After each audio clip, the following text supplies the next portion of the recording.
Haleluya, saudara. Shalom. Selamat sore, saudara diberkati Tuhan. Hari ini saya ingin membaca 2 Timotius pasal yang pertama ayat yang ke-12. Berbunyi begini. Itulah sebabnya aku menderita semuanya ini, tetapi aku tidak malu, karena aku tahu kepada siapa aku percaya, dan aku yakin bahwa Dia berkuasa memeliharakan apa yang telah dipercayakannya kepadaku hingga pada hari Tuhan. Saudara, saya tidak tahu keadaan saudara satu persatu. Mungkin saudara mempunyai pengalaman yang mirip seperti Rasul Paulus.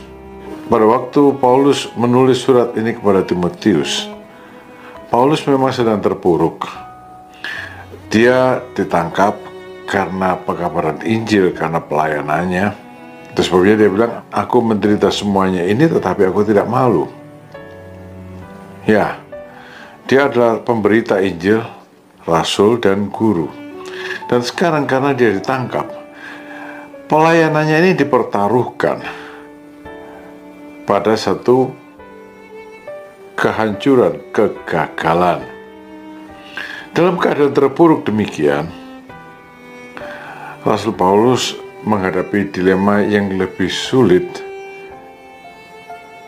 dari orang-orang dekat dia.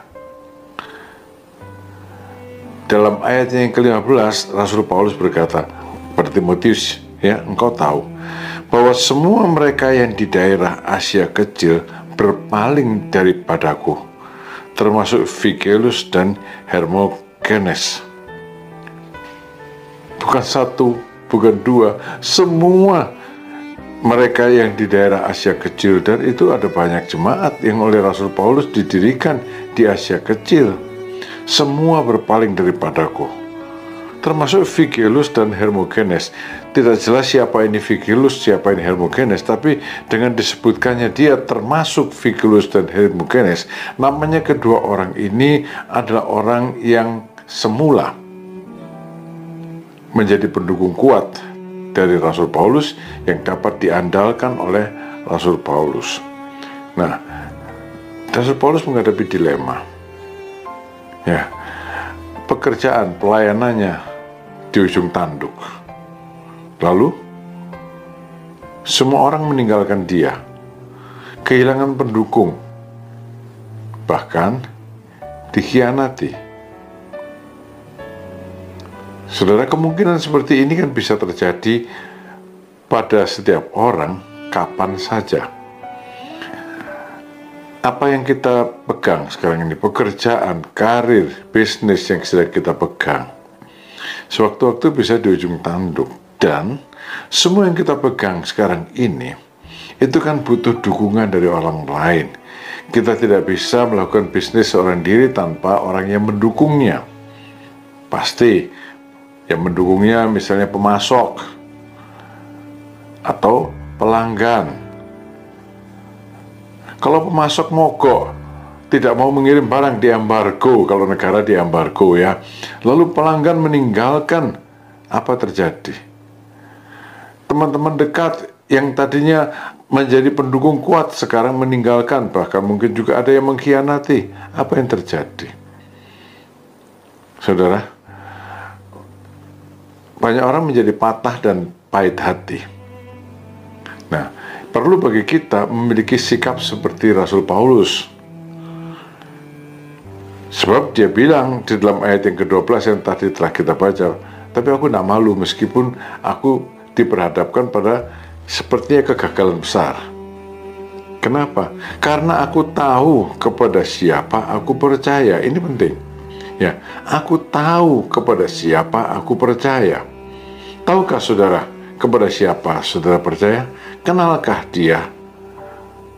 Ya, jangan hanya sekedar tahu, kenal dari kata orang, tapi kita patut tahu dan kenal secara pribadi. Yang kita percaya siapa? Yesus Kristus. Tapi Rasul Paulus tidak berhenti pada aku tahu dan kenal pada siapa yang aku percayai. Dia bilang, aku yakin dia berkuasa memeliharakan apa yang telah dipercayakannya padaku hingga pada hari Tuhan. Nah, di sini saudara, aku yakin dia yang kupercaya itu berkuasa memeliharakan apa yang telah dipercayakannya kepadaku. Jadi di sini Rasul Paulus berkata bahwa apa yang aku miliki itu aku terima, itu dari Tuhan. Tuhan mempercayakannya kepadaku. Kalau Tuhan mempercayakannya kepadaku, maka Tuhan menjaganya juga. Ini sangat melegakan hati, meskipun sedang berada di ujung tanduk, tapi dengan percaya bahwa Tuhan yang memberi, Tuhan yang menjaga sampai pada hari Tuhan, sampai pada akhirnya. Ini memberikan kelegaan kepada Rasul Paulus. Aku tahu siapa yang kupercayai, Yesus Kristus. Dia tidak pernah mengecewakan, dia tidak pernah meninggalkan aku. Dia mempercayakan sesuatu kepadaku, bisnis, pekerjaan. Nah, keyakinan bahwa semua yang kita miliki itu dipercayakan Tuhan kepada kita, itu perlu kita miliki. Kalau kita punya kepercayaan, keyakinan bahwa apa yang kita pegang sekarang ini adalah apa yang dipercayakan Tuhan kepada kita, maka kita mudah mempercayai bahwa Allah juga menjaganya. Karena apa yang dipercayakannya kepada kita itu sebetulnya milik Tuhan. Tuhan menjaga miliknya. Nah, di dalam versi lain, ayat ini kelihatan berbeda, tapi sebetulnya sama juga ya. Aku yakin bahwa ia berkuasa memeliharakan apa yang telah kupercayakan kepadanya sampai hari kedatangannya yang kedua kalinya. Nah, di sini kelihatan tadi apa yang telah Tuhan percayakan kepada saya yakin dia memeliharakannya.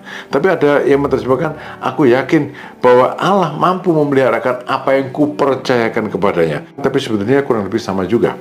Ya, kalau saya menerimanya dari Tuhan, saya mempercayakannya kepada Tuhan.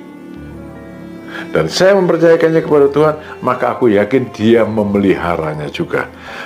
Aku terima dari Tuhan, aku percaya, maka Allah memeliharakan apa yang dipercayakannya kepadaku. Tapi dari pihakku juga, aku mempercayakannya kepada Tuhan. Tuhan menjaganya, memeliharanya sampai kepada akhirnya. Jadi saudara-saudara, jangan menjadi pahit hati kalau sedang terpuruk, hancur, dikhianati, ditinggalkan sendiri. Kenalah siapa yang saudara percaya. Sadari bahwa apa yang saudara miliki itu adalah Tuhan mempercayakannya kepada saudara. Dan percayakanlah apa yang sedang saudara miliki itu juga ke tangan Tuhan.